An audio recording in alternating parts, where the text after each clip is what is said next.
নমস্কার, দেখছেন কলকাতা টিভি। আপনাদের সঙ্গে আমি ঋষিকেশ। শুরু করছি সংবাদ সারাদিন। বিরোধীদের অপারেশন সিঁদুর নিয়ে বিশেষ অধিবেশনের দাবি খারিজ।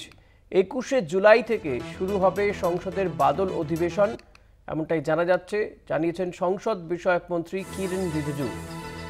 বিরোধীরা অপারেশন সিঁদুর নিয়ে তারা দাবি জানাচ্ছিলেন বিশেষ অধিবেশনে, কিন্তু সেই দাবি খারিজ হয়ে গিয়েছে। বাদল অধিবেশনের দিন জানিয়ে দেওয়া হচ্ছে। অরিত্র ঘোষ রয়েছেন আমার সঙ্গে। অরিত্র, এই বাদল অধিবেশন কতদিন চলবে, আর এই অধিবেশনে মূলত কোন কোন বিষয়গুলো আলোচনায় আসতে পারে, কোনো নতুন কোনো বিল কি আসতে পারে, কি জানা যাচ্ছে? দেখো, যেটা যেটা কিরণ রিজিজু সংসদীয় বিষয়ক প্রতিরক্ষা মন্ত্রী, তিনি যেটা জানিয়েছেন যে আগামী 21শে জুলাই থেকে বাদল অধিবেশন শুরু হবে এবং যা চলবে 12ই আগস্ট পর্যন্ত।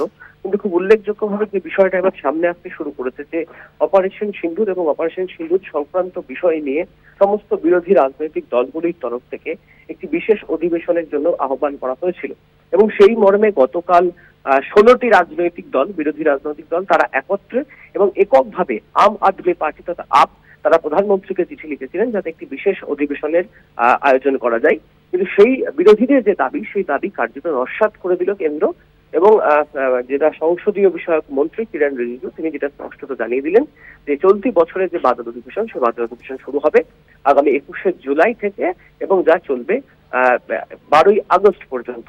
খুব গুরুত্বপূর্ণ যে বিষয়গুলি এবার সামনে উঠে আসছে যে তাহলে কি কার্যত বিরোধীদের যে দাবি ছিল সেই দাবিগুলিকে একেবারেই নস্যাৎ করে দেওয়া হলো, তাদের দাবিকে কি কোনোভাবেই মান্যতা দেওয়া হলো না।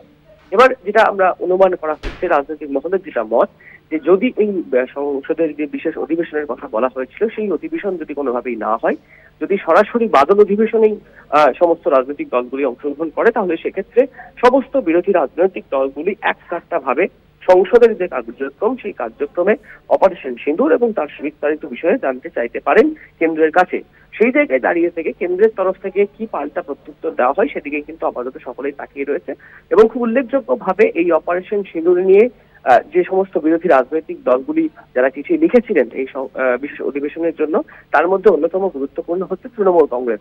দেখো, 21শে জুলাই থেকে যে বাদল অধিবেশন শুরু হচ্ছে, সেই অধিবেশন শুরুর প্রথম দিনেই তৃণমূল কংগ্রেসের তরফ থেকে কোনো প্রতিনিধি সেখানে উপস্থিত থাকবেন কিনা, সাংসদরা সেখানে যাবেন কিনা, সেই নিয়েও কিন্তু একটা অনিশ্চয়তার মেঘ তৈরি হতে পারে। তার কারণ 21শে জুলাই তৃণমূল কংগ্রেসের সব থেকে বড় সভা এবং মেগা ইভেন্ট থাকে, সেই দিন থেকেই শুরু হচ্ছে বাদল অধিবেশন।